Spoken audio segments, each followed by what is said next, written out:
नमस्कार दोस्तों, मैं डॉक्टर सत्येंद्र नाथ पांडे आज के एपिसोड में आप सभी का स्वागत करता हूं। इसे सिस्टम की नाकामी कहें या शिक्षा माफियाओं और भ्रष्ट ब्यूरोक्रेसी के गठजोड़ का परिणाम, चाहे आप इसे जो भी समझें, पर यह दुनिया की शायद उन शर्मनाक परिस्थितियों में से एक है जिस पर बहुत कम लोगों का ध्यान जाता है।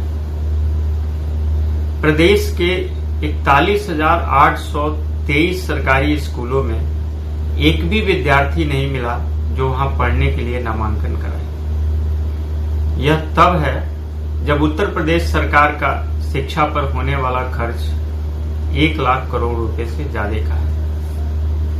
सवाल ये है कि क्या लोगों में शिक्षा के प्रति जागरूकता का अभाव है या लोग अपने बच्चों को पढ़ाना नहीं चाहते? तो ऐसा बिल्कुल भी नहीं है। आज देश के हर व्यक्ति की पहली प्राथमिकता उसे अपने बच्चे को अच्छी शिक्षा देना है। इसका प्रमाण आप प्राइवेट स्कूलों के बाहर नामांकन के लिए लगने वाली लंबी कतारों के रूप में देख सकते हैं, और गांव-गांव में सुबह और शाम को पहुंचने वाली स्कूली बसों और साइकिल से समूह बनाकर जा रही छात्राओं और छात्रों के रूप में भी इसको देख सकते हैं।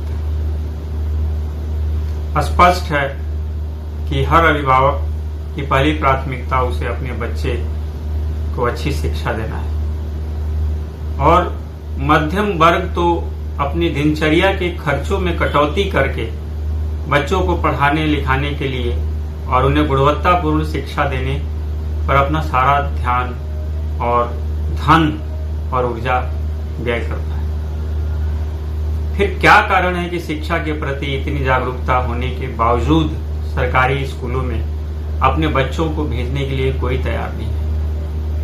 इसका जवाब है शिक्षा माफियाओं और ब्यूरोक्रेसी के बीच का वह गठजोड़ जो सरकारी स्कूलों को किसी भी रूप में पनपने नहीं देना चाहता है। क्योंकि यदि सरकारी स्कूलों की गुणवत्ता ठीक हुई तो इसका सीधा असर निजी स्कूलों की आमदनी पर पड़ेगा और शायद उनका अस्तित्व भी खतरे में आ जाए।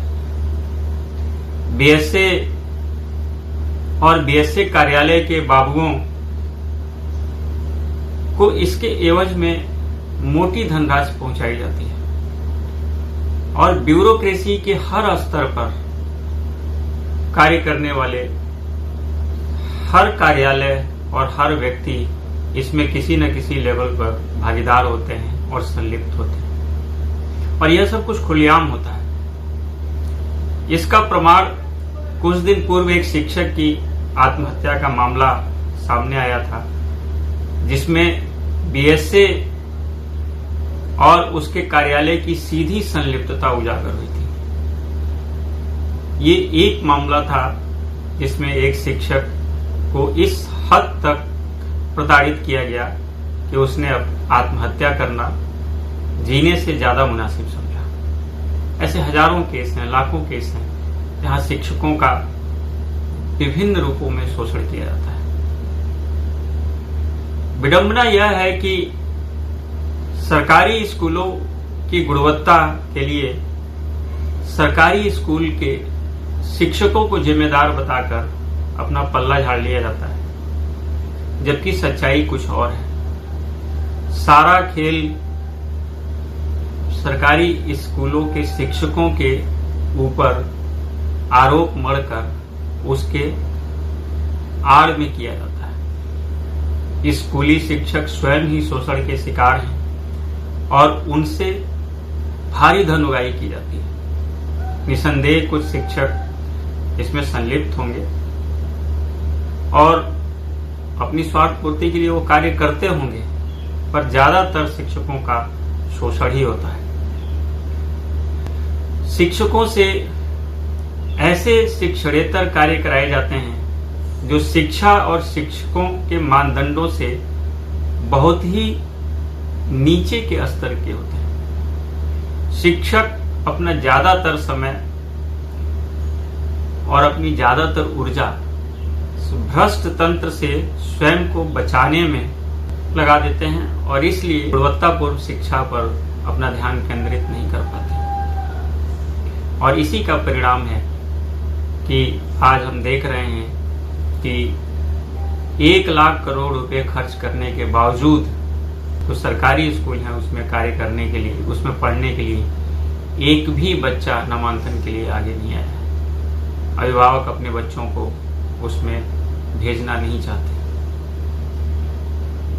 सरकार को इस पर ध्यान देना चाहिए और इसके मूल कारणों की तह में जाना चाहिए।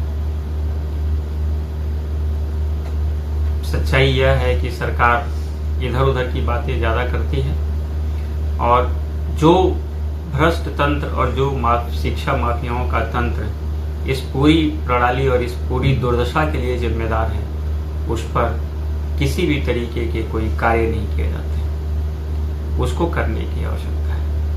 धन्यवाद।